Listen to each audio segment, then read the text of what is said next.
코로나19 여파에 연이은 정부 대책, 여기에 임대차 3법까지 시행이 되면서요. 최근 부동산 시장 이전과 달리 매우 조용한 분위기입니다. 눈치 보기로 잠시 주춤한 것인지 아니면 이대로 안정기를 찾을 거에 대해서는 시장 반응이 엇갈리고 있습니다. 이런 가운데 대전에서는 유성구 용산동을 시작으로 본격적인 가을 분양 시작이 막을 올리고 있습니다. 오늘 KBS 생생토론에서는 지역의 부동산 시장 현황을 분석하고요. 그리고 올 하반기 부동산 전망 등에 대해서 전반적인 이야기 나눠보겠습니다. 그럼 먼저 저희가 토론에 함께해 주실 분들 소개하도록 하겠습니다. 부동산 경제연구소에서 김인만 소장 나오셨습니다. 안녕하세요. 한국공인중개사협회 서영원 대전지부장 자리 함께했습니다. 네, 반갑습니다. 대전과기대 금융부동산행정과 박유석 교수 나오셨습니다. 네, 안녕하십니까. 마지막으로 대전 참여자치시민연대 김정동 사무처장 자리 함께했습니다. 안녕하십니까. 이 본격적인 토론에 앞서서 저희가 관련 영상 보시고 이야기 이어가도록 하겠습니다.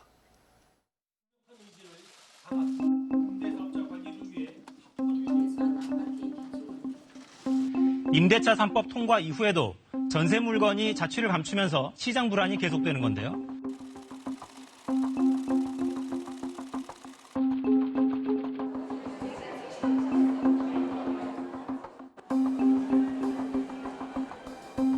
재건축 재개발이 쉽지 않은 상황에서 이왕이면은 새 아파트로 내 집 마련을 하려는 수요들이 많은 데다가 분양가 자체가 주변 시세보다 저렴하다 보니까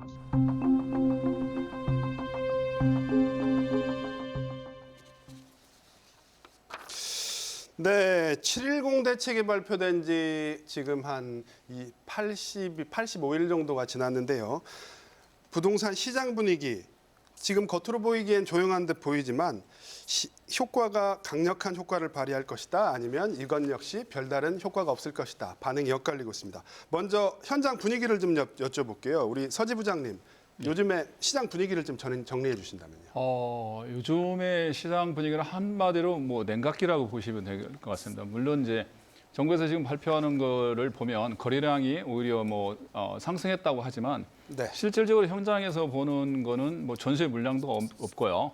그다음에 매도 물량도 없습니다. 물론 가격은 전에 비해서 지금 소폭적으로 계속 지속적으로 지금 상승하고 있지만 거래량 자체가 너무 없다라는 거죠. 물론 이제 통계청에서 지금 발표하는 그 자료는 보면 6월, 7월, 6.17, 7.10 정책 발표하기 전에 거래했던 물건들이 지금 이제 그게 통계에 잡히기 때문인데 실질적으로 이제 9월, 10월 달의 통계치를 보면 네. 거래량 자체가 저희들이 잠정적으로 이렇게 분석을 해보면 한 60% 정도는 감소한 걸로 지금 나타나고 있습니다. 대전 같은 경우에도 예. 거래량은 줄어들었는데 저희가 기사를 보면 신고가를 경신했다 이런 기사는 또 계속 나오거든요. 우리 김 소장님 어떻게 보시는지요? 이게 뭐 서울 수도권 같은 경우도 지금 말씀하신 것처럼 별반 다를 부분이 없는데요. 거래량이 줄어든 것은 분명한 사실이고요. 7.10 대책이 굉장히 강하게 나왔잖아요. 취득, 양도, 보유 모든 단계의 세율을 다 올렸기 때문에 굉장히 강하게 나온 대책이고 거래량은 줄어들 수밖에 없는데 그래서 정부에서는 이제 안정이라는 표현을 쓰고 있는데 실상을 보면 인기 지역 같은 경우는 가격이 더 오르고 있단 말이에요. 그래서 좀 이례적인 현상이라고 보는데 시장의 수요자들은 매매 거래량이 줄어드는 것보다 더 민감한 것이 내가 사고 싶은 아파트, 내가 팔아야 될 아파트 가격이 어떻게 움직이느냐가 굉장히 중요한데 지금 보면 거래량은 줄어들었는데 가격이 계속 오르고 있기 때문에 굉장한 불만을 토로하고 있고요. 정부 대책하고 약간 괴리감, 국토부 장관은 안정이 된다라고 하는데 현장은 가격이 한 3달 전보다 1억, 2억이 더 올랐어. 이런 반응들을 많이 보이고 있는데 그 내면을 보면 구매 욕구에 대한 사고 싶은 구매 욕구는 줄어들지 않은데 구매 능력에 대한 규제를 강하게 하고 있어서 욕구 자체가 꺾이지는 않았다. 그래서 굉장히 움츠러든 상태지만 이걸 안정이라고 보기에는 다소 좀 부족한 부분이 있을 것 같습니다. 교수님, 시장이 안정된다고 하면 가격이 약보합이라 그래야 되나요? 네. 뭐 그런 패턴을 보이는 게 정상적일 텐데요. 예. 예, 지금 어떻게 네. 동의하십니까? 지금 김 그렇죠. 소장님 말씀에? 시장 가격이 우리가 안정화됐다 그러는 게 뭐 오른다 내린다가 중요한 것보다는요. 네. 절대적인 값이 좀 중요하다고 볼 수 있거든요. 네. 전반적인 분위기가 뭐 상승장이 있을 수 있고 하락장이 있을 수 있지만 네. 거기서 안정이라고 표현할 때는 그 내에서 이제 변화의 폭이 좀 적을 때 우리가 좀 안정이라는 말을 좀 사용을 하는데요. 네. 지금 같은 경우는 이게 어떤 정부의 정책으로 인해서 정책적 효과가 나타나가지고 시장이 안정됐다기보다는 네, 네. 이러한 정책적 효과에 대한 어떻게 보면 시장의 의구심이 더 크거든요. 네, 그러다 보니까 지금은 아예 팔아야 될지 사야 될지를 모르는 상황에서 거의 거래 자체가 그냥 멈췄다. 예. 이렇게 보이기 때문에 얼핏 잘못 생각을 하면 시장이 안정화됐다라고 보여지기도 하는데요. 네. 그거보다는 아직은 정부에서 원하는 대로 시장이 움직이지 않고 있기 때문에 네. 그냥 멈춰 있는 상태다. 이 정도로 말씀드릴 수 있을 것 같아요. 그럼 논란 뭐 이런 표현이 그렇지만 좀 윽박질러졌다 그럴까요? 그런 사람들이 일단 시장 분위기를 좀 관망하는 분위기다. 아직 그렇죠. 정책 효과가 나타나지는 않았다. 네, 강력한 정책이 나오다 보니까 이제 네. 시장에서는 어떻게 보면 말씀하신 것처럼 네. 놀란 거죠. 그러니까 예. 딱 굳어 있는 상태 그런 네. 게 더 정확한 표현일 것 같습니다. 사무처장님은 어떻게 보세요? 예. 말 그대로 그 말씀하신 부분에 동의하고요. 관망이라고 봐야 되겠죠. 일단 네네. 버텨보자. 왜냐하면 그동안 학습 효과라고 좀 보여지는데 부동산 정책이라는 게 계속 바뀌고 일단 규제를 했다가도 또 문제가 있다고 하면 또 풀어주고 이런 게 계속 반복되다 보니까 이번에 강력한 그 규제가 나왔는데 좀 기다려보면 또 풀릴 수도 있겠지. 이게 불만이 높아지면 아니면 선거가 다가오면 이런 학습 효과가 분명히 있거든요. 네. 근데 여기에 대해서 사인을 명확히 보내야 되는데 아직 명확치는 않다는 거죠. 네. 안정을 원하는 거냐, 하락을 원하는 거냐. 네, 네. 안정이라는 건 말 그대로 지금 상태로 유지만 하면 되냐, 아니면 장기적으로 집값을 계속 낮춰갈 거냐. 근데 이 부분에 대한 사인이 명확치 않다 보니까 말씀하신 것처럼 일단 지켜보자가 되는 거죠. 거기에 또 제가 하나만 볼- 제가 아, 좀 예, 말씀하세요. 추가를 해보면요. 왜 그러냐면 이번에 이제 보유세부터 또 양도세까지 거래세까지 다 올렸습니다. 그리고 네. 매도인들이 팔으려고 해도 이미 보유세, 양도세가 강화됐기 때문에 팔 수가 없는 지금 구조로 되어 있습니다. 그래서 대부분의 지금 현장에서 보면 볼멘 소리가 뭐냐면 부동산을 가지고 있는 사람들 입장에서는 팔지도 못하고 가지고 있으면 보유세에 죽고 팔자니 양도세에 죽고 살려고 하는 사람들은 또 거래세 2주택 갖고 있는 사람들은 또 취득세에 또 이제 힘들고 그러다 보니까 부동산 시장 자체가 정말 살 수도 없고 팔 수도 없고 가지고 있기도 부담스러운 그런 존재다 보니까 상당히 참 현장에서 어려움이 많다. 그래서 뭔가 이게 팔 수 있는 매도자들이 팔고자 했을 때 팔 수 있는 퇴로를 좀 만들어주고 했으면 그 매물이 좀 나왔을 텐데 그 매물 자체가 나올 수 있는 기회가 없었다는 거죠. 그러다 보니까 이 시장이 지금 냉각기에 가고 있는 거고 가격은 오히려 매물이 안 나오다 보니까 오르는 그런 현상이 지금 반복되고 있는 것 같습니다. 퇴로를 열어줘야 된다라고 말씀을 하셨는데 사실 이 강력한 규제책이 당장 적용이 되는 건 아니고요. 내년 6월부터 이제 적용이 되는 거잖아요. 네. 그래서 6월까지가 어떻게 앞으로 이제 부동산 시장이 흘러갈 것이냐 이게 중요한데 소장님 보실 때 어떻게 6월이 가까워질수록 법인이나 매물이 좀 많이 나올 것 같습니까? 어떠십니까? 이게 이제 이번 대책을 좀 눈여겨봐야 될 부분이 내년 6월 1일부터 이제 중과가 되는 거는 맞는데 네네. 그러면 지금은 중과가 안 되냐라고 하면 지금 또 중과가 되고 있거든요. 지금 또 2주택자 이상이면 조정 대상 지역 같은 경우에 10%포인트, 3주택 이상이면 20%포인트 중과가 되는데 내년 6월 1일에는 6월 1일부터는 여기서 플러스 또 더 추가가 된다는 거예요. 그래서 최고 세율 기준에서 본다면 3주택자 같은 경우에 내년 6월 1일 이후에는 이제 72%가 적용이 되지만 지금 또 62%가 적용이 되거든요. 네. 그러면 72%는 부담스럽고 62%는 안 부담스럽냐 그러면 62%도 우리가 동업을 해도 5대 5인데 네. 이거는 60%를 내면서까지 팔 사람은 제가 볼 때는 별로 없으리라고 보고요. 이제 말씀하신 것처럼 다수의 수요자들은 팔고 싶어 하는 분들이 굉장히 많으세요. 굉장히 많은데 기본 세율만 해주면 6에서 42% 기본 세율만 해주면 우리가 6에서 42%는 우리 사회적 공감대가 형성되어 있거든요. 지난 몇십 년 동안. 그래, 내가 많이 벌었고 불로소득이라는 개념도 있으니까 10억을 벌면 4억 정도는 세금을 내줄게 공감을 하고 있는데 이게 4억이 아니고 6억, 60%가 되면 야, 내가 동업도 아닌데 내가 10억을 벌어서 양도 차익이 10억이 났는데 내가 6억을 내고 내가 4억을 가지고 가? 이건 아닌 것 같아라고 지금 움츠려든 상황인데 내년에는 더 올라간단 말이에요. 그래서 내년이 더 부담스럽다고 하더라도 지금 또 팔지 못하는 상황이 되고 있기 때문에 시장의 목소리는 한시적으로라도 내년 6월 1일까지 기본세율 6에서 42%만 해줬더라도 매물이 상당히 많이 나오고요. 시장 안정이 더 빨리 됐을 텐데 정부는 불로소득 환수라는 그 명분 때문에 주저하면서 그 기회조차도 놓치지 않았나 싶습니다. 네. 정부는 아예 이참에 부동산은 어떤 투자 수단이 아니다. 이런 점을 못 받고 싶었던 게 아닌가 싶은데요. 맞습니다. 그 이제 지역 얘기 좀 해보겠습니다. 이제 본격적인 대전 지역 가을 분양 시작이 개막을 합니다. 그 당장 유선구 용산동의 아파트가 지금 몇 세대죠? 포함해서 유선구 용산동을 포함해서 대전에 한 5,800가구 정도가 올해 분양이 될 거라고 하는데요.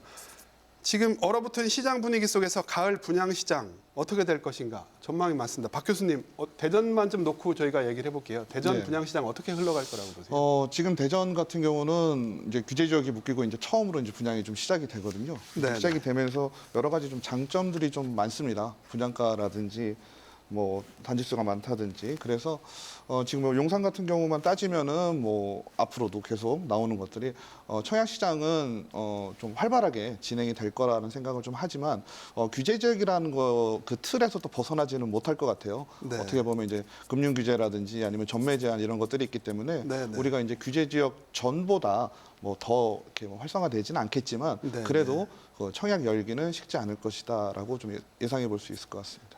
청약 열기는 뜨겁겠지만 예전만 하지는 못할 것이다. 예. 지부장님 어떻게 뭐 같은 생각이십니까? 예, 뭐 교수님과 같은 생각인데요. 아마 지금 이제 최근에 이제 대전 지역이 조정 지역이나 규제 지역 들어오기 전에 이제 분양했던 게 이제 산 이다움이잖아요, 중국지구에. 그 네, 분양가 정도의 어떤 경쟁률은 유지할 거로 보고 있습니다. 왜냐하면 그러니까 보통 한 10대 1에서 20대 1 그 정도는 뭐 유지했었죠? 무난히 예, 예. 방어하지 않겠냐라고 저는 보고 있는데 왜냐하면 네, 네. 아직까지도 지금 수요를 하고자 하는 욕구에 비해서 아직까지 공급량이 이렇게 많지는 않거든요. 올해 상반기에 공급량이 대전에 이렇게 보면은 계획에 비해서 상당히 지금 미달했습니다. 그리고 이번에 지금 이제 분양하는 지역들을 보면 특히 이제 대전의 빅3라고 하죠. 갑천이라든지 용문 1, 2, 3구역, 그다음에 이제 숭어리샘 이런 지역이 받쳐지고 있지만 이번 용산지구 같은 경우에도 주변 지금 시세에 비했을 때 분양 가격이 상당히 좀 저렴하게 그래도 나왔기 때문에 충분히 산 이다음 정도의 경쟁률을 유지할 걸로 지금 예상하고 있습니다. 네. 사무처님 저희 뭐 방송 들어가기 전에 집 구하고 계신다고 말씀하셨었는데 예 어떻게 대전의 아파트 공급 뭐 충분하다고 보십니까? 그러니까 그 공급이 그 충분하다를 보려면 수요가 얼마냐를 확인해야 될 것 같아요. 네, 소장님도 말씀하셨지만 새 아파트에 대한 욕구는 늘 있는 거거든요. 그걸 무시할 수는 없다고 봅니다. 근데 무작정 계속 공급을 눌릴 수만은 없는 거겠죠. 그러면 기존에 있는 그 주택들과 어떻게 그 정리를 할 거냐가 좀 필요한 것 같고요. 저는 단순히 공급을 늘려서 가격을 낮춘다거나 네. 이 방식으로는 분명히 한계가 있다고 생각합니다. 특히 이게 그 공급이라는 게 단순 민간 분양 형태로만 공급을 하는 건 문제가 있다는 거죠. 네. 공급을 늘려야 되는데 이게 안정적으로 기초자산이 없어도 충분히 들어갈 수 있는 네, 신혼부부나 아니면 청년층에서 들어갈 수 있는 그 장기 임대주택 형태로 공급되는 게 더 필요한 거지 단순히 네, 네. 민간 분양만 늘린다고 해서 이 문제가 해결될 것이라고 보진 않습니다. 네, 알겠습니다.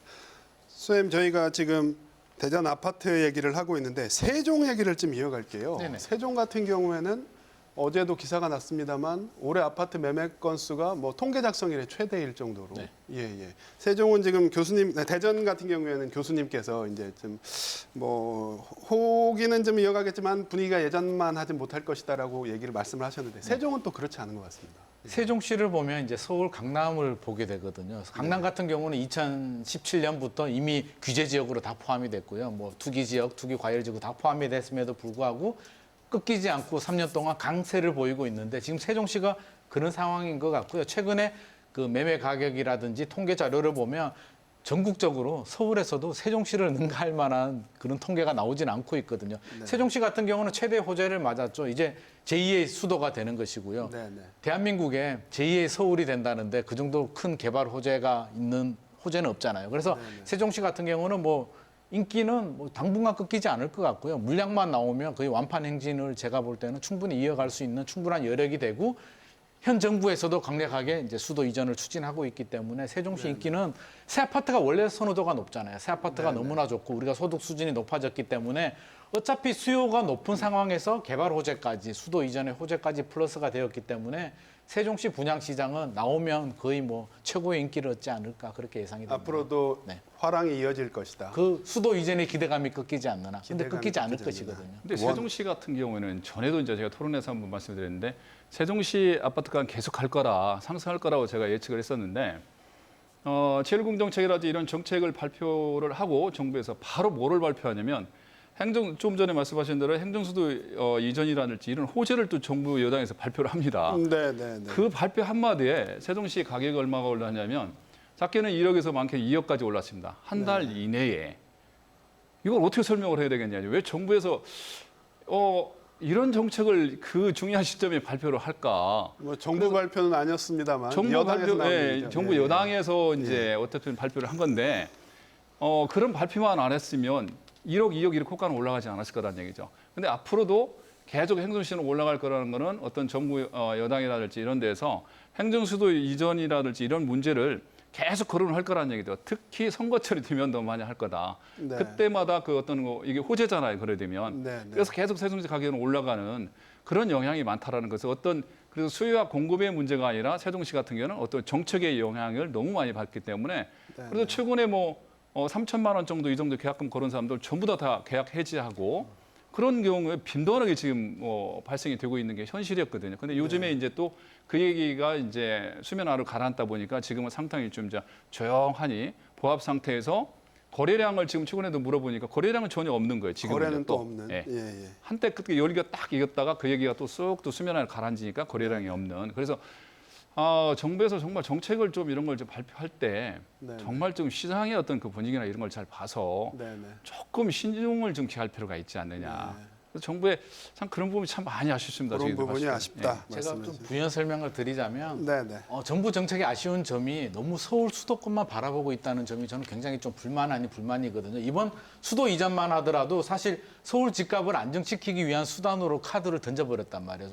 수도 이전이 굉장히 중요한 문제고 충분한 사회적 공감대가 형성이 돼야 되고 서울 수요를 분산시켜야 되는 점에서는 저는 100% 공감하는 입장이고 서울이 또 너무 과밀화됐기 때문에 네. 해야 되는데 이게 단기간에 해결될 문제는 아니잖아요. 충분한 논의가 필요하고 10년, 20년 시간이 필요한 문제임에도 불구하고 서울 집값이 문제가 되니까 수도 이전 카드를 던져버려서 세종시는 과열이 됐는데 이런 점에서 정부 정책이 너무 서울만 쳐다보니까 물론 서울 수도권에 이제 전국의 인구의 한 절반 정도가 있으니까 정치인들은 또 표심을 또 생각 안 할 네. 수가 없잖아요. 민감한 문제인 건 맞지만 좀 균형을 찾을 필요가 있을 것 같고요. 지방을 보자면 요즘 또 핫한 지역이 또 부산이거든요. 네. 부산 같은 경우는 정부가 규제를 다 풀어줬어요. 조정 대상 지역을 다 풀어주니까 투자 수요들이 이제 부산으로 몰렸는데 사실 풀어주면 안 되고요. 정책의 일관성이 굉장히 중요하잖아요. 사무처장님께서도 말씀하셨듯이 정책의 일관성이 중요하고 우리가 집값 잡을 테니까 일관성 있게 규제를 할게라고 하면 적어도 임기 동안에는 규제를 해야 되는데 부산 같은 경우는 규제했다가 잠깐 좀 안정이 되니까 다 풀어져 버려서 지금 투기판이 됐음에도 불구하고 그대로 방치를 하고 있다는 점에서 너무 서울 수도권 위주로의 정책 굉장히 바람직하지 않다라고 보여지고요. 전국적인 균형을 좀 찾을 필요가 있다 균형을 잡아야 말씀드리고 된다. 싶습니다. 교수님, 세종시 관련해서 좀 눈에 띄는 기사가 이제 세종시에도 아파트 거래가 있을 거 아닙니까? 네네. 근데 그 세종 시민이 아파트를 구입하는 비율이 70%를 넘었다. 네네. 최근에 이제 행정수도 이전 발표가 있고 나서요. 네네. 예, 요 부분 보면 예. 예, 지금 이제 어떤 세종시가 전국적인 투기판이라고 뭐 그렇게 표현을 했습니다만 이제 세종에서도 어떤 그런 수요 욕구가 세종 내부에서도 폭발하는 게 아닌가 그런 생각이 좀 듭니다. 어떻게? 그러니까 일반적으로 보면 우리가 이제 일정한 지역에서 이제 외지인이 이제 주택을 그 매입하는 그 네네. 비율 정도를 한 15% 20%가 정상 상태라고 볼 수가 있을 것 같아요. 네네. 세종시 같은 경우는 지금은 이제 거꾸로 계산을 하니까 네. 외지인 비율이 한 30% 정도 되는 건데 네네. 그래도 다른 지역 같은 경우는 되게 높은 수치가 될 수 있고 네네. 세종시 같은 경우는 워낙 이제 외지인 비율이 높은 지역이다 보니까 네네. 외지에서 관심을 더 갖잖아요. 네네. 그랬는데 지금은 이제 그 양상이 조금씩 바뀌고 있는 거죠. 네네. 왜냐하면 지금 우리가 이제 충청권을 좀 바라보면 대전, 세전, 청주, 천안 이렇게 볼 수가 있는데 네네. 각 지역마다 좀 특색이 있어요. 근데 세종시 같은 경우는요, 어떤 보통 이제 거주민의 연령대가 좀 낮죠. 젊죠. 예, 젊다 예. 보니까 부동산 정보에 대해서 되게 빨라요. 네네. 예, 그리고 아주 작은 호재, 물론 수도 이전의 호재만큼 큰 건 없었겠지만 네네. 예를 들어서 뭐 BRT 지선이 생긴다든지 뭐 네네. 다른 뭐가 들어오는 이러면 가격에 바로바로 반영이 되고 네네. 그 지역에 살고 있는 분들이 또 다른 걸 매입을 하든지 같은 세종 지역에 네. 하는 것들이 되게 빠릅니다. 그러니까 반응성이 좀 좋아요, 지역에. 네. 그러다 보니까 지금 같은 경우도 행정수도 이전됐다 그러면 이거는 뭐 전문가 아니고 누구나 다 알 수 있는 어마어마한 호재이기 때문에 네, 네. 진짜 뭐 요즘 유행하는 용어 다 써가며 구매를 네. 하시게 되는 거죠. 네. 그래서 지역의 이제 그 구매 비중이 높아지는 이유를 우리가 좀 볼 수 있습니다. 네. 사무처님 요즘 저희가 좀 새길로 새서 얘기를 해보면 세종시라는 게 이제 어떤 국토의 균형 발전 상징적인 정책이지 않습니까? 근데 앞서 제가 좀 전에 말씀드렸습니다만 어떤 전국적인 투기판이 돼버렸어요. 이게 참 씁쓸할 수밖에 없는 상황이 돼버렸는데 예. 어떻게 보세요 지금? 그 부동산 정책을 이제 얘기를 하면서 네네. 그 단순히 주거만이 아니라 주거는 내가 그 직장이 그 근처에 있고 학교를 그 근처에 다녀야 되고 이런 네네. 부분들이 같이 복합적인 거잖아요. 그래서 장기적으로 부동산을 잡으려면 일자리를 분산시켜야 된다. 네. 다양한 그러니까 예를 들면은 지역에 가서도 그 직장이 있으면 좋은 일자리가 있으면 그렇죠. 그 지역에 예. 다닐 수 있는 거거든요. 근데 이게 정책을 세종으로만 너무 몰다 보니까 네, 네. 말씀하신 대로 과하게 올린 부분이 분명히 있다고 보여지거든요. 네. 그래서 지금 뭐 혁신도시나 아니면 이런 형태로 해서 분산을 하려고 하는데 이런 부분들이 명확히 보이지 않고 결국에는 세종이다라는 식으로만 보이니까 상징적인 의미는 있지만 이것들이 전국적인 지방분권 말 그대로 다양한 지역의 공공기관이든지 일자리들이 늘 수 있는 그런 장기적 정책이랑 같이 가야 되는데 네, 지금 네. 상황은 말씀하신 대로 계속 그 행정수도라는 큰 이슈 때문에 너무 여기 몰리는 거 아닌가라는 네. 생각이 듭니다. 어떤 일자리 정책이라든가 이런 것들이 복합적으로 적용이 됐어야 되는데 저희가 좀 부족한 점이 아직 많은 것 같습니다.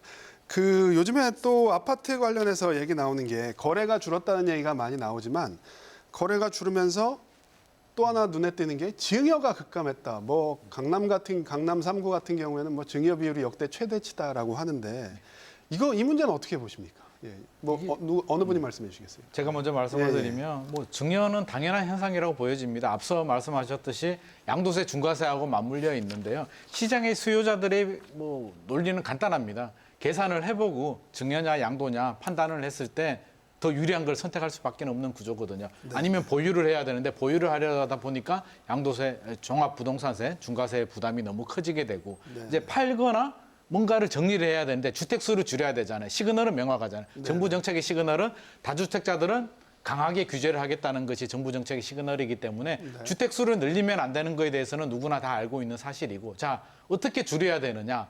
양도를 하느냐 증여를 하느냐인데 양도를 하려다 보니까 양도세 중과세가 맞물리게 되죠. 그래서 최고 세율 62%까지 이제 물론 1주택자들이야 증여하지는 않겠지만 주로 증여를 하는 분들은 이제 3주택 이상에 해당이 되거든요. 그러면 중과세 대상이 되고 62% 세금을 낼 바에는 어차피 내 자식이고 내 자식을 위해서 사실 왜 투자를 하냐라고 이렇게 물어보면 자식 때문에 투자하신다는 분들이 굉장히 높은 비율을 보이고 있거든요. 네. 어차피 준다면 나라에서 뭐 양도세 내고 나라에 이렇게 파느니 차라리 내 자식한테 증여를 주겠다라는 비율이 늘어날 수밖에 없는 구조고요.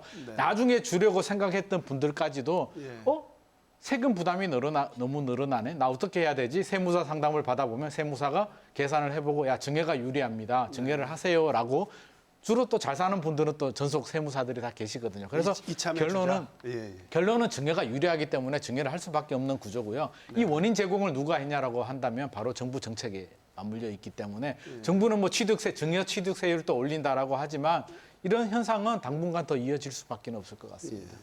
지금 대전도 비슷합니까?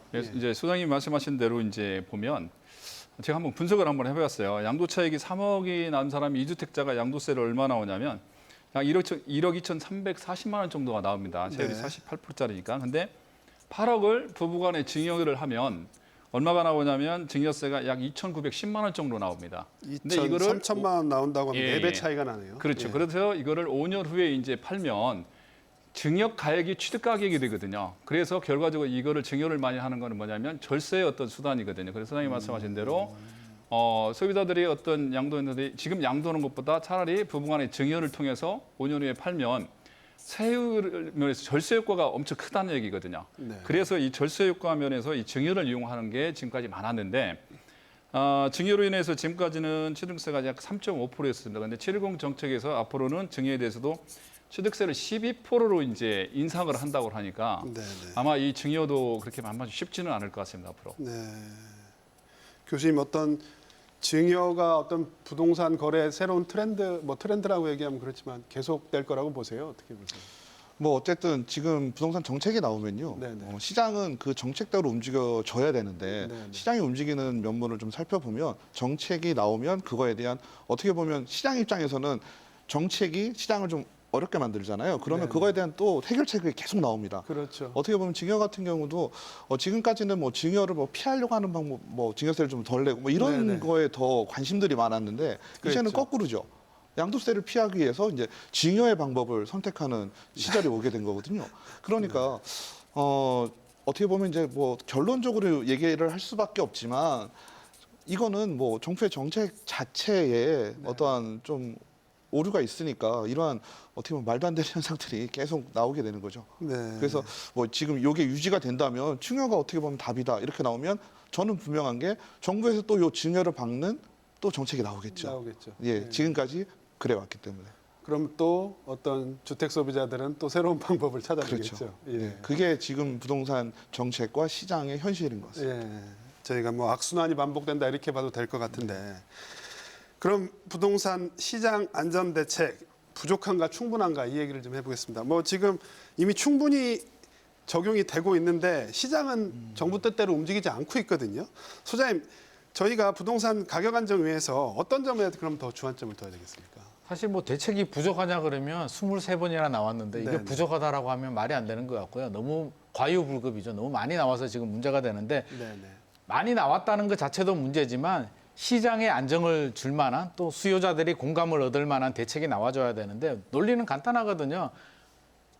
이제 예를 들자면 자녀의 예를 들자면 자녀가 잘못했을 때 뭐 야단을 치는데 너무 자주 막 야단을 치게 되면 자녀는 내가 뭘 잘못한지도 모르는데 야단을 맞게 되고 내가 공감이 안 되니까 개선이 안 되는 것이거든요. 네. 최근에 현상을 보면 너무 많은 대책들이 남발이 되다 보니까 사실 무슨 대책이 나온지도 잘 모르겠고요. 저조차도 대책 자료집을 보지 않으면 막 최근에 뭐 양도세, 그 국세청에서 백문백답이 나올 정도로 네, 네. 굉장히 헷갈리고 어려운 부분인데 다수의 국민들이 23번의 대책 내용을 충분히 숙지를 하고 공감을 했느냐 그러면 저는 그렇지 않다라고 보고요. 네네. 너무 의욕이 앞섰기 때문에 이게 오히려 대책 효과가 반감이 된 부분이 있고 또 하나 지적하고 싶은 부분은 이게 시장의 논리하고 좀 동떨어져 있는 부분이 있거든요. 왜냐하면 시장 자율에 좀 맡기고 꼭 필요한 규제를 가지고 시장을 리딩하는, 이끌어가는 정책이 필요한데 이번 정부뿐만 아니라 지난 정부에서도 뭘 잘못하냐면 시장을 따라가거든요. 시장에서 반응이 나오면 그 반응에 맞춰서 규제가 나오고 시장은 그 규제에 맞춰서 또 다른 반응을 하게 되고 또 대책이 나오고 네. 계속 왜곡이 되기 때문에 23번이 나와도 잡히지 않는 것이거든요. 그래서 양도세 중과세만 하더라도 누가 보더라도 다수의 전문가들도 야, 중과세 한시적으로 완화해주면 매물이 많이 나와. 공급 물량을 많이 공급 안 해줘도 해결이 될 수 있어라고 하는데 그 명분, 그 집값을 잡기 위한 불로소득 환수라든지 투기 억제의 명분에 빠져서 네. 저는 명분보다도 더 중요한 거는 시장 안정이라고 보거든요. 그렇게 본다면 정부도 너무 나의 논리에만 빠지지 말고 좀 시장을 바라보고 진짜 중요한 규제들은 해야겠죠. 만약에 보유세를 올리겠다라고 한다면 양도세를 좀 낮춰줘서 균형을 맞추면서 시장이 돌아갈 수 있는 이렇게 좀 원활하게 돌아갈 수 있는 시장을 리딩할 수 있는 정책이 필요한데 최근에 나오는 대책들을 보게 되면 타겟을 정하고 강남 고가 아파트 다주택자가 문제야. 규제 폭탄을 쏟아붓게 되고 시장의 반응을 무시하는 이런 현상들이 벌어지고 있어서 이런 왜곡이 계속 벌어지고 있고 이걸 수정하지 않는 한 30번의 대책이 나와도 쉽게 잡힐 것 같지는 않습니다. 어떤 명분에 집착하는 바람에 네. 어떤 효과를 볼 기회를 놓쳐버렸다. 네. 네. 지부장님, 네. 어떻게- 지금 그 617이나 710이나 810 정책이 나왔는데 그 이상 더 할 게 있을까요? 저는 봤을 때 더 이상 없다고 보거든요. 왜냐하면 이상 나온다라고 보면 더 이상 나올 것도 없고 일각에서 현장에서 하는 소리가 뭐냐면 차라리 부동산 정책을 이렇게 발표를 안 하고 정부에서 이렇게 개입을 하지 않았다면 네네. 과연 이런 폭등이 정도 이렇게 올랐을까? 오히려 더 안정됐을 거라고 생각들 많이 하시거든요. 그래서 제가 봤을 때 규제는 또 다른 또 규제를 또 놔야 돼요. 네. 계속. 그래서 또 규제가 나오면 거기에 또 다른 또 편법이 또 생기게 되고 또 규제가 또 돼야 되고 이게 계속 반복되기 때문에 어느 정도는 좀 시장의 논리에 좀 맞는 게 맞춰 가는 게 가장 맞는 정확한 정책이 아닌가 저는 생각을 합니다. 그래서 네. 너무나 지나친 규제를 가다가 보면 또 언젠가는 또 이게 또 이 규제가 완화될 거라고 또 생각을 해요. 이미 국민들이 그동안의 정권이 바뀔 때마다 계속 어떤 학습 효과를 통해서 이미 그거에 대해 알고 있다는 얘기거든요. 네, 네. 그 다음 정권이 또 바뀌면 또 이 정책은 또 유야무야 또 될 거고 바뀔 거라고 생각을 해요. 그렇기 때문에 이 정책, 정부 정책이 쉽게 시장에 반응이 안 된다고 오히려 역효과가 나타난다는 거죠. 그래서 네. 정부 정책에서 하시는 분들은 좀 잘 하시겠지만 어떤 그 시장의 논리랄지 또 전문가들이랄지 또 이런 부분들하고 충분히 좀 협의를 하고 정책을 발표할 때는 정말 신중에 신중을 좀 기했으면 좋겠다라는 말씀을 꼭 드리고 싶습니다. 네. 어떤 시장이 순기능할 수 있는 기회가 사라져 버렸다라고 말씀을 주셨는데, 예. 어떻게? 예. 기본적으로 그냥 정부가 설정한 목표, 뭐 서민주거 안정, 투기 수요 근절이라는 뭐 큰 목표 앞에는 정말 잘하고 있다고 보여지죠. 방향성도 맞고요. 근데 안타깝게도 이제 시장에서 반응이 그렇게 안 나오고 있다는 거죠. 네. 근데 그 원인은 뭐 저도 뭐 같은 맥락이긴 하지만 정부가 시장을 통제할 수 있다라고 믿는 것 같아요. 네. 시장이라는 게 뭐 한두 가지의 요소로만 구성되어 있는 것이 아니라 다양하게 구성이 돼 있고 또 그 안에서 서로 이제 유기적으로 서로 영향을 주고받거든요. 네. 뭐 예를 들면 뭐 다주택자 같은 경우도 어떻게 보면 시장에서는 임대차 시장의 공급자거든요. 네. 다주택자들이 집을 전세를 놓고 임대차를 놓을 거 아니에요. 근데 그런 부분들을 거의 내가 통제를 하겠다라고 지금 규제를 하고 있는 거고 가격도 내가 가격 통제를 하겠다라고 하는 겁니다. 더 심하게 나가면 전월세 같은 경우도 뭐 상한제 뭐 올리는 거 말고요.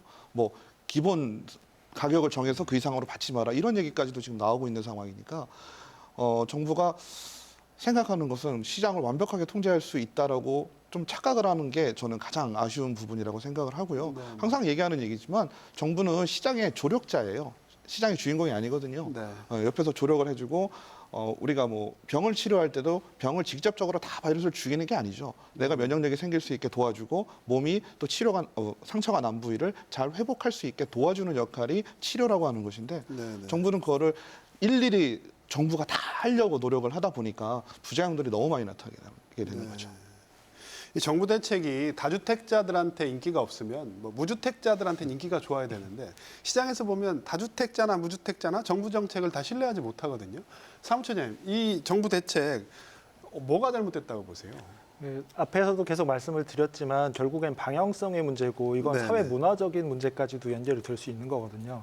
그냥 말로만 단순히 부동산은 투기나 투자의 대상이 아니라 주거 목적이다. 네. 아까 이제 시장 얘기를 많이 하셨는데 부동산은 그 단순 시장으로 볼 수는 없다고 봅니다. 공급이 한계가 있을 수밖에 없고 그리고 그 불평등한 부분이 분명히 있기 때문에 네. 그러면 우리가 이제 사회적으로 이제 이후부터는 부동산으로 돈 버는 거를 같이 막아보자. 라는 일단 사회적 합의가 1차적으로 있어야 된다고 보거든요. 있다고 생각하지만 생각보다 없습니다. 무슨 네. 얘기냐면 아니 앞에 그 우리 부모님 세대는 그걸로 벌었는데 왜 우리는 못 벌지? 네. 라는 무주택자들의 이제 이런 불만이 있을 수 있는 거거든요. 네. 그러면 그런 부분들을 이제라도 우리가 정책 방향을 부동산은 투자나 투기가 아니라 주거의 목적이니까 세금 형태로 예를 들면 보유세라든지 이런 형태로 그 불로소득을 좀 없애겠다, 줄여나가겠다라는 게 사회적 동의가 된 다음에 그러면 이 방향에 따라서 이게 조금씩 그 오르락내리락 할 수는 있겠지만 네, 이런 네. 방향이 있어야 되는데 그동안은 뭐 핀셋 규제란 이름으로 어디가 좀 솟아 올라오면 거기다만 얘기를 하고 또 어느 쪽에 얘기하고 이런 식의 방향으로는 절대 그 부동산 시장을 잡을 수가 없다는 거죠. 앞에 우리 교수님 말씀하신 대로 또 다른 방법을 찾거든요. 네. 그러니까 전체적인 방향에 대한 국민적 합의 그리고 그거에 맞는 전체 방향성에 맞는 세제가 필요하다는 생각입니다. 네. 저희가 임대차법 얘기를 좀 해볼게요. 임대차 3법 통과된 이후에 집주인하고 세입자 갈등이 좀 심상치가 않아 보입니다. 이것도 어떤 정부 정책의 어떤 결정판으로 나왔는데 현장에서는 임대차 3법 어떻게 지금 보고 계세요? 저희들도 이제 우리 협회에서도 사실 이 문제에 대해서 문제 제기를 많이 했었습니다. 그리고 현장에서도 많은 문제들이 지금 벌어지고 있으면서도 저희 목소리를 낼 수가 없었던 거는 임차인들을 보호하기 위한 법이기 때문에 최대한 임차인들한테 혜택을 주는 게 맞다라고 생각을 해서 저희들도 입장 표명을 못 했는데 현장에서 실질적으로 지금 보니까 정부에서 정책적으로 어떤 모든 거를 다 규제에 의한 지금 정책이거든요. 그러다 보니까 임대인들은 지금 차라리 세를 저렴하게 놓을 바에는 차라리 안 놓고 공실로 놔두겠다는 얘기거든요. 지금. 그렇게까지. 예. 예, 예. 어차피 한 번 올리면 마음대로 그 올릴 수도 없고 네, 네. 또 한 번 놓으면 4년간은 매매하는데도 어려움이 있더란 얘기죠. 네. 지금. 그래서 매매를 하려고 계획했던 사람들이 한 번 세를 놓음으로 해서 4년 동안 매매를 할 수 없는 그런 규제가 왜 그러냐면 임차인이 계속 살겠다고 하면 네. 이 매수자가 거기 거주를 하려고 요즘에는 정부에서 지금 요구하는 게 실거주 목적으로 지금 모든 정책을 유도하고 있는 거잖아요. 네. 근데 실거주를 하겠다 그러면 세입자가 들어있기 때문에 매수를 할 수가 없는 거죠. 거래를 할 수 없는 그런 지금 상황이 벌어지더라는 얘기죠, 현장에서. 예. 근데 임대인들도 좀 고충이 있고 임차인들은 또 그러다 보니까 또 그 나름대로의 또 전세 물량이 없습니다, 지금 현장에서. 그러다 보니까 임차인들은 또 임차인대로 그래서 임대인과 지금 임차인 간에 서로 좀 갈등이 많이 있고 예. 그런데 임대인들은 또 볼멘 소리가 뭐냐면 정부에서도 보면 임차인들의 어떤 주거 복지 문제나 이런 주거 문제에 대해서 임대인들이 일정 부분 책임을 지금 지라는 얘기잖아요. 어떻게 보면 국가에서 해야 될 거를 책임을 전가하면서 그럼 임대인들은 사실 임대인 임차 조제 대변을 하려고 하는 게 아니라 임대인들은 보유세도 내야 되고 소득세도 내야 되잖아요. 그러면 어떤 걸 가지고 보유세 내고 세금을 내라는 얘기죠. 그러면 그거를 임대인한테 일정 부분 책임을 전가하고 그런 혜택을 임차인한테 주기 위해서는 정부에서 임대인에게도 일정 부분 혜택을 줘야 된다는 얘기거든요. 네. 그래서 예를 들면 뭐 종합부동산세라든지 아니면 소득세랄지 임차인들한테 준 혜택을 일정 부분 정부가 임대인한테 보조를 해주면 임대인들도 어떤 정도 이 정도 어떤 불만이 없겠죠. 근데 임대인에게는 어떤 희생만 강요하면서 어떤 혜택은 없다는 얘기죠. 네. 그랬을 때 임대인들 입장에서는 그러면 누가 임대를 놓으려고 하겠냐는 얘기죠. 이거를. 그래서 임차인들도 지금 불만이고 임대인들도 불만이고 지금 현장에서 그런 현상이 지금 임대인과 임차인의 갈등이 상당히 지금 많다. 그리고 거래량 자체도 지금 상당히 거래 많이 전세 절벽이죠. 물건 예. 찾기가 너무 어려졌다는 얘기를 저희도 뭐 많이 듣습니다. 예. 뭐 그러다 보니까 공인중개사들 입장에서도 지금 올해만 지금 공인사들이 약 8,000명 정도가 지금 폐업을 했고 네. 대전에만서도 지금 200명 이상이 지금 폐업을 하고 그래서 네. 꼭 뭐 공인사들 폐업 문제뿐만 아니라 실제적으로 임차인들에게도 상당히 지금 임대인들의 어떤 그런 입장 때문에 생각하지 못했던 이런 불리한 점들이 지금 문제들이 많이 발생되고 있기 때문에 상당히 참 네. 이런 문제를 알겠습니다. 아까 또 말씀드리지만 예. 조금 전문가들하고 사전에 좀 발생될 수 있는 문제들을 사전에 좀 협의를 하고 얘기를 하고 정책을 발표했으면 좀 좋지 않았을까 이런 그런 아쉬움이 많이 있습니다. 지금 지부장님이 좀 임대인 입장을 살짝 대변해 주신 것 같거든요. 처장님 그 임차인 입장을 좀 대변해서 말씀해 주신다면 어떻게 보세요? 예. 저도 이제 결혼하고서 이제 전세로 이제 이사를 다니며 살지만 네네. 일반적으로 그 얘기 하잖아요. 2년에 한 번씩 무조건 이사를 가야 된다. 네네. 그리고 그때마다 전세값도 올려줘야 되는 게 너무 부담스럽다라는 부분은 대부분 전세를 살거나 월세를 사신 분들 다 느끼셨던 걸 것 같아요. 네네. 그래서 지금 상황에서 지금 2년에서 지금 4년으로 넘어가는 케이스 때문에 어려움은 분명히 있는 것 같지만 임차인은 분명히 그런 고통 2년에 한 번씩 무조건 이사 가야 되고 집주인이 올려달라는 대로 못 맞춰주면 무조건 나가야 되는 이런 부분에서는 어느 정도 충분히 해소가 됐다라고 좀 보여지거든요. 그런 효과는 충분히 있었다. 오히려 일부에서는 지금 이제 전세 전환율이나 인상률이 너무 높다라는 얘기도 일부에서는 분명히 나오고 있는 것도 사실이거든요. 네네. 그리고 기간도 뭐 단순히 4년 있다고 무조건 나가야 되는 게 아니라 그 갱신 청구권을 언제 사용하느냐에 따라 좀 다를 수 있지만 그 부분에 대해서도 조금 더 늘려야 되는 부분도 고민해야 되지 않냐라는 네. 부분은 임차인 입장에서는 분명히 얘기가 나오는 거죠. 네. 알겠습니다. 그 얘기를 좀 더 해볼게요. 지금 청년층 신혼부부들은 이제 뭐 2년마다 이사를 다녀야 되는 그런 얘기 해주셨는데 이 정부가 그 2030 실수요자들을 위해서 주택을 공급하는 주택 공급을 크게 늘렸습니다. 근데 실제로 분양가 문턱은 높고요. 또 청년 측에는 이게 또 무용지물 아니냐 이런 지적도 나오는데요. 예, 2030 특별 공급 이거 어떻게 보십니까?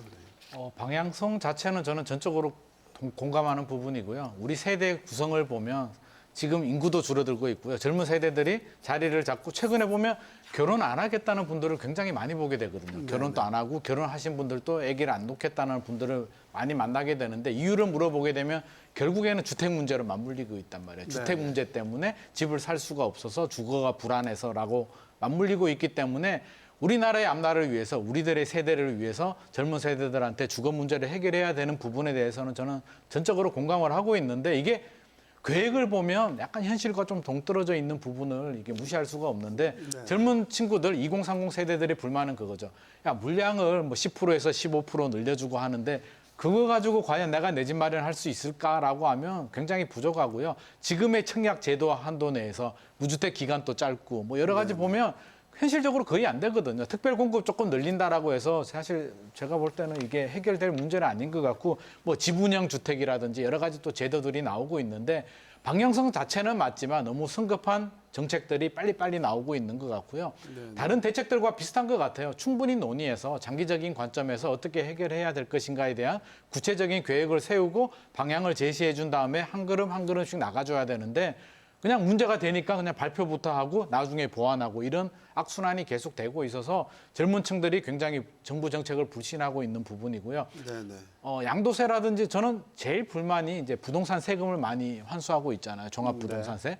그러면 자주택자들, 집주인들도 세금을 내게 된다면 내가 낸 세금이 과연 어떻게 사용되느냐 부분인데 우리 자녀들도 무주택이 될 수 있는 거잖아요. 그렇다면 1년에 한 30조, 40조 정도 거둬들이는 세금을 가지고 우리 젊은 층을 위해서 공공임대 아파트들을 많이 공급해 준다면 저는 양도세를 내더라도 이렇게 불만이 많이 없을 거라고 보거든요. 근데 지금은 많은 세금을 내는데 그 돈이 어디 갔는지 모르겠고 내 자녀, 우리 청년들의 주택 문제는 여전히 해결이 안 되고 있기 때문에 이런 좀 장기적인 계획을 세우고 구체적인 좀 비전을 제시해 주면서 좀 차분하게 이렇게 주택 공급 문제도 한 그릇씩 나가주었으면 나중에는 도움이 되겠죠. 근데 당장에 단기간에 이렇게 해결될 문제는 아니라고 봅니다. 2030 실수요자들을 위한 대책, 교수님 어떤 문제점이 좀 있다고 보세요? 기본적으로 우리가 이제 부동산 얘기, 주택 얘기를 하면서 지역마다 차이가 좀 있지만요. 부동산 워낙 고가이다 보니까 우리 20대, 30대 때 주택을 구매한다는 것 자체가 진짜 뭐 전문직이나 고소득 연봉자면 힘들거든요. 그럼 우리가 생각해야 될 건 뭐냐면 우선 시장에 들어올 수 있는, 접근을 할 수 있는 기회를 줘야 된다는 얘기거든요. 혹은 내가 매매 시장에 들어오지 않더라도 최소한의 주거 복지, 그러니까 내가 주거를 누릴 수 있는 그 복지를 해줘야 된다는 얘기거든요. 그러다 보니까 우리 소장님 말씀하신 것처럼 당연히 임대주택의 중요성이 더 커질 수밖에 없어요. 지문정리편 같은 경우도 이제 수도권 중심으로 가는데 저는 요거를 얘기를 듣고 이제 여론을 좀 보잖아요. 근데 너무 마음이 아팠던 게 뭐냐면요. 이거에 대한 저는 되게 좋은 제도이다라고 생각을 했어요. 장기간 동안에 일부씩 내면서 가니까 부담이 없고 가능하게 해주는, 주택의 구매를 가능하게 해주는 제도라는 생각을 했는데 이거에 대한 어떤 반대 여론을 보면 주로 젊은 층이 될 것 같아요. 뭐냐면 이거를 장기 보유하고 그리고 내가 내 소유권을 온전히 갖고 있지 않기 때문에 내가 혹시 중간에라도 양도를 할 경우 그 이익을 이제 정부하고 나눠야 되는 상황이 발생하는 거예요. 그러니까 쉽게 얘기하면 이거는 사봤자 돈이 안 된다라고 판단들을 하고 있는 거예요. 그러니까 지금 이거는 지금 현재 상황 우리나라 부동산 문제를 단편적으로 보여주는 예라고 저는 생각이 들어요. 그래서 다시 이제 돌아가면 임대주택에 대한 중요성 그리고 임대주택 자체의 퀄리티 문제도 우리가 좀 관가하면 안 돼요. 임대주택을 산다 그러면 우선 어떤 사회적으로 좀 저소득층 이런 인식들이 있잖아요. 근데 임대주택을 산다고 해서 꼭 그런 건 아니거든요. 내가 필요에 의해서 내가 버는 돈을 다른 데 내 인생에 더 투자를 할 수 있고 요즘도 친구들이 더 그러하고 그래서 그런 사회 인식의 변화도 좀 필요하고 인식의 변화도 필요하다. 또 젊은 세대 또 부동산에 대한 우리가 접근 방법이 좀 달라져야 된다. 이렇게 말씀드리고 싶습니다. 또 한 가지 이게 지금 저희가 지금 마무리 이제, 발언 기회를 드리겠습니다. 이게 지금 저희가 부동산 얘기를 하다 보면 기저에 깔려 있는 게 어떤 부동산 불패 이거에 대한 믿음은 그냥 깔려 있는 것 같아요. 지금 임대주택 문제도 마찬가지고요. 과연 부동산이 이게 불패 시장이 끝까지 불패 시장으로 남을 것이냐. 뭐 저희가 이제 시간이 거의 다 되세요. 이제 마무리 시간을 좀 마무리 발언을 들을 시간인데요. 그 부동산 불패 과연 깨지지 않을 것이냐. 요 얘기하고 더불어서 이제 가을 이사철을 맞았는데 앞으로 대전, 세종, 충남 지역 부동산 좀 전망을 좀 해주신다면 저희가 시간이 얼마 안 남아서 한 1분씩 정도밖에 시간을 못 드릴 것 같습니다. 우리 소장님부터 좀 저희가 부탁을 드려도 될까요? 이게 단기간에 해결될 문제는 아닌 것 같고요. 불패라고 하는데 저는 지금 또 변화의 시대고요. 우리가 지금 코로나 시대에 살고 있는데 아무도 예상을 못한 일이 지금 벌어지고 있잖아요. 그래서 지금까지는 불패였지만 앞으로도 영원히 불패라는 생각은 좀 버렸으면 좋겠고요. 여러 가지 변화 과정이 있을 테고 너무 조급증을 버리고요. 장기적으로 보면 저는 인식의 전환도 필요하다라고 보거든요. 야, 지금까지는 투자였지만 당장 앞으로는 투자하지 마라고 이분법적으로 접근하기보다는 장기적으로 보면 저는 정부도 그렇고요. 우리 국민들도 그렇고요. 이제 투자해서 주거 문제로 이제 전환을 해야 되는데 그게 단기간에 해결될 문제는 아니기 때문에 정부도 우리 모두도 다 같이 노력을 해야 되고 공공 임대 아파트, 퀄리티가 좋은 임대 아파트도 충분히 공급을 해주면서 서서히 투자해서 이제 주거 문제로, 거주 문제로 이동을 시키는 이런 사회 운동이 좀 필요할 것 같습니다. 네. 우리 지부장님, 예. 저는 마무리 발언을 지금 현재 지금 그 공인사들이 하고 있는 지금 청원 문제만 간단하게 좀 말씀을 좀 드리고 싶은데요. 네. 네. 공인사들이 지금 그 문재인 대통령께서 국민보고대회를 통해서 이제 160조를 투입해서 190만 개의 일자리를 창출하겠다고 지금 발표하면서 얼마 전에 8월 17일 날 안도걸 교육재정부 예산실장님이 이제 중개인 없는 부동산 중개 서비스를 하겠다고 말씀을 하셨거든요. 그런데 그것 때문에 지금 우리 공인사들이라지 중개업에 종사하고 있는 100만 지금 가족들이 지금 청원 운동을 하고 있는데 제가 오늘까지 보니까 8만 명 정도가 지금 청원에 동참을 하고 있더라고요. 그런데 왜 국민들이 이 어려운 시기에 이렇게 국민들끼리 갈라치기를 하고 있는지 이 정책에 대해서 정말 실체가 있는 건지 보도 자료를 보면 참 안타까운 일이 있는데 정부 정책을 좀 펼 때 아까도 늘 말씀드리지만 좀 전문가들하고 또 이해 당사자들하고 사전에 좀 충분히 좀 협의를 해서 국민들의 어떤 갈등이 좀 안 생기게끔 임대차 3법도 매일반입니다. 임차인들과 임대인 입장 또 우리 중개협회랄지 이런 데 전문가들하고 사전에 충분히 좀 협의를 해서 국민들이 좀 안정되게 믿고 좀 신뢰하고 갈 수 있는 그런 정책을 좀 정부에서 좀 안정되게 좀 펴줬으면 좋겠다라는 말씀을 대신하겠습니다. 네, 알겠습니다. 우리 교수님. 네, 뭐 부동산 얘기를 하면 항상 이제 고민이 되는 게 주택 구매해야 되냐 말아야 되냐 이런 얘기 그렇죠. 나오잖아요. 단골 근데, 질문이죠. 네, 예, 예. 근데 저는 뭐 항상 똑같은 대답을 해드리는 것 같긴 한데 어쨌든 실거주 목적 지금 또 대전 같은 경우는 이제 분양 시장이 조금 열리니까 네, 네. 그런 데는 내가 이제 실제 거주하기 위해서는 네, 네. 그 분양 위주 시장으로 왜냐하면 기존의 시장들은 또 가격이 너무 이제 높아졌으니까 네, 분양 네, 네. 위주로 관심을 좀 가지시는 게 좋을 거라는 말씀 드리고 싶습니다. 지금 이 혼돈의 시기에 실거주가 목적이라면 들어가라. 분양은 네 무조건 들어가셔라. 아, 무조건인가? 뭐 무조건이 너무 강하고요. 예, 예, 예. 들어가시는 긍정적으로 더 보는 게 좋습니다. 좋다. 알겠습니다. 사무처님, 예, 예. 결국에는 그 앞에서도 계속 얘기 드린 것처럼 그 사회적 합의하고 우리가 어떤 방향으로 할지의 방향성인 것 같아요. 단순히 내년까지, 내후년까지 무엇을 잡겠다가 아니라 10년 후, 20년 후 장기적인 방향을 좀 봐야 된다고 보고요. 이게 단순히 그러니까 공공임대주택 좋고 많이 늘려야 되는데 어디다 늘리냐도 같이 생각해야 되거든요. 여기에 계속 살 수 있는 정주 여건, 그러니까 교육이라든지 일자리라든지 이런 것들을 같이 묶어서 부동산과 생각을 해야지 단순히 집만 많이 공급한다고 답 나오지 않는다는 부분 분명히 생각했으면 좋겠습니다. 알겠습니다. 네. 다음 주부터 추석 연휴가 시작이 되는데요. 추석 연휴가 지나면 본격적인 가을 이사철이 시작되겠죠. 하지만 이미 턱없이 높아진 집값과 잠겨버린 전세 매물로 인해서 무주택자들에게는 가을 이사철이 여전히 반갑지 않은 상황입니다. 이 최고의 복지는 주거 안정이라고 하죠. 갈 곳을 마련해주는 방안, 보다 현실적이고 세심한 준비가 필요하다는 생각이 듭니다. KBS 생생토론 여기서 마칩니다. 시청해주신 여러분 고맙습니다.